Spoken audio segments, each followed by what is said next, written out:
If you're looking for ways to improve vitality at work, today's show is for you.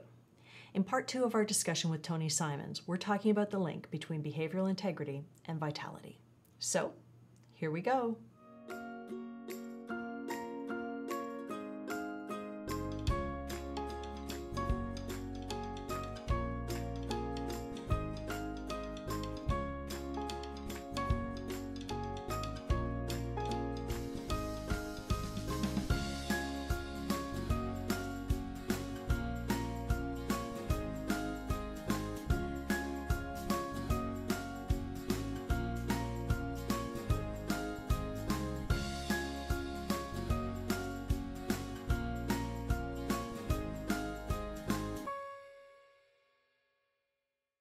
Welcome to the Performance Factor Show.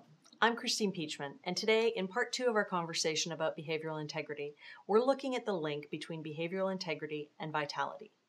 Joining me again is Tony Simons, an associate professor at Cornell University and author of the book, The Integrity Dividend. Welcome, Tony. Hi, Christine. Good to be here. So, as always, we'd love to hear your thoughts. If you have questions or comments, please go to the comments section and add your voice to this discussion.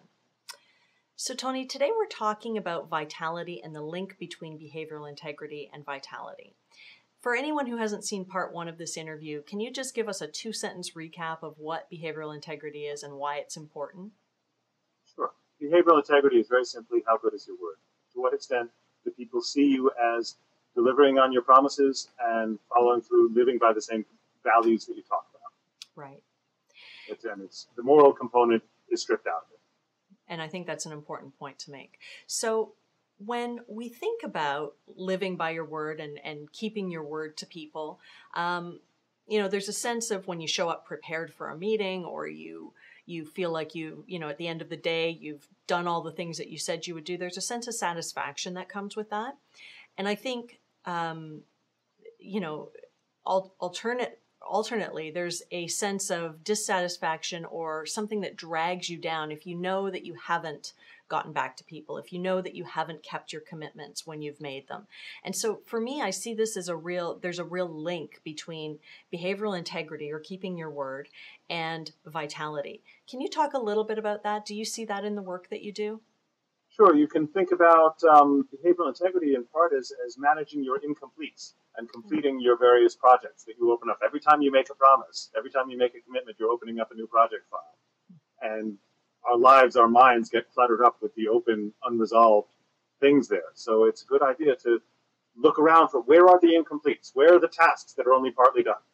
And just get them done, and then you feel free. Yeah.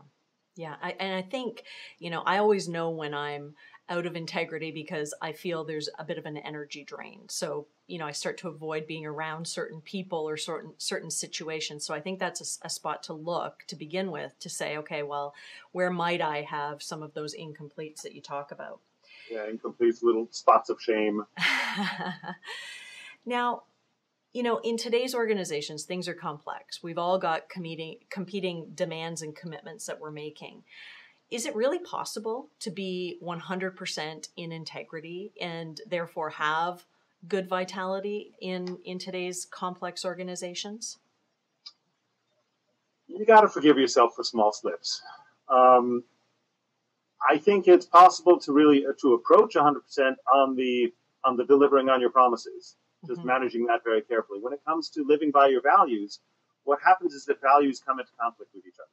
So we're constantly sort of making trade-offs and thinking about how do we manage that and how do we present that so that people understand where we're coming from. People understand the way in which what we're doing makes sense with what we say is important to us. And so how do we do that? Yeah. How do we do that? A lot of reflection. A part of it is just making it a priority, saying that, you know what, this is fundamental to my relationships because it affects trust and in a big way. And trust is necessary if you're going to lead. It's necessary if you're going to sell. It's necessary if you're going to be a partner. Right. So managing your credibility, managing behavioral integrity has got to be job one. It's got to be absolutely critical. You know, one of the things I see with people when they first, hear about the idea of behavioral integrity is there's almost this very, this formality that sets in where they start to really be careful about what they say and what they commit to, and they show up on time for every meeting. And there's almost a sense of a little bit of judgment sometimes of the people around them who aren't maybe in integrity quite as much. And I think it's important to talk also about the fact that behavioral integrity is really there to support you. It's not there to create another level of, or another container around you, another box for you to be in. Because, if you're taking on big things, if you're trying to make a difference in the world, you are going to break your commitments. Your values, as you say, are going to come into conflict. So can you talk a little bit about how do you balance the commitment to behavioral integrity without getting into a place where you're beating yourself up? Sure. Or beating other people up. This is about managing your effectiveness, and it's also about managing your relationships. So when you allow behavioral integrity to become a barrier to your relationships, it doesn't work. So it's okay to hold everybody to the absolutely strict starting time thing if you've got a community of people who are buying into it. If you don't, it doesn't work to be self-righteous about it. That's not effective, and it doesn't enhance your relationships at all. Yeah. So you got to keep a little bit of a sense of humor about it and recognize that these are standards that you're holding yourself to, and let go a little bit of how are other people doing. Because many people, if they show up within 5 minutes of a start time, they figure that's good enough, and that's showing up on time to the meeting. Right. And you got to let them off the hook for that. Yeah. And in terms of whether that's an encouragement for you to play small, you can't accomplish anything in relationships. You can't accomplish anything in business if you don't make some commitments, and if you don't make some big commitments. So you got to be out there stretching, and then you got to follow through. You got to work on your follow through and make sure that you're really doing your level best. And when you fall short, you got to clean it up and forgive yourself. And that's critical too. The drama, again, doesn't help anything. The self-abuse or feeling bad about yourself doesn't help anything. Just let go of it and channel that frustrated energy into fixing the problem. Right.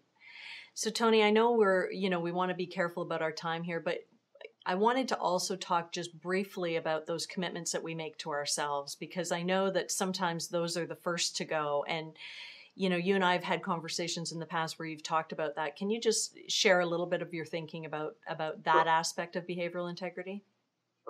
Well, people tend to be very conscious of keeping the promises that they keep to other people, the promises that they make to other people. And we're more cavalier about the promises we make to ourselves. And perhaps we have that one backwards, because our credibility with ourselves, that determines our willpower. So, how are we all doing on our New Year's resolutions? And what does that mean about the next time we say we're going to do something? If I myself know that I'm full of crap when I say that, that promise isn't very good, and I'm not going to have a whole lot of willpower around it. It's not a good starting point. It's not a good starting point. So we need to manage and build our credibility with ourselves. A friend of mine once said that his job as a trainer required that he be in very good physical shape because he had to do very long days on the platform. Yeah. And he said, and in order to do that, I need to work out at least 3 times a week. And I absolutely hate working out, but I do it. You know why? Because I said so. That's what willpower is. That's how you build up personal power, is knowing that you have that kind of credibility with yourself. Well, and I think that's a great point to leave people on. If you knew that you were going to keep the commitments you made to yourself, what impact would that have on your vitality? What kind of a starting place would you be at if you knew that? So it's a whole different dance then. Exactly. Well, Tony, I want to thank you so much for being with us today. Now, if people want to reach you, I know you do keynote speaking and leadership development. So if people want to get in touch with you, what's the best way to do that? IntegrityDividend.com. Wonderful. Thanks again, Tony. And for those of you watching, we would love to hear your thoughts. Please take to the comments section and let us know your experience with behavioral integrity. Whether it's a success or a setback, we'd love to hear about it. Thanks so much for watching, and see you next time.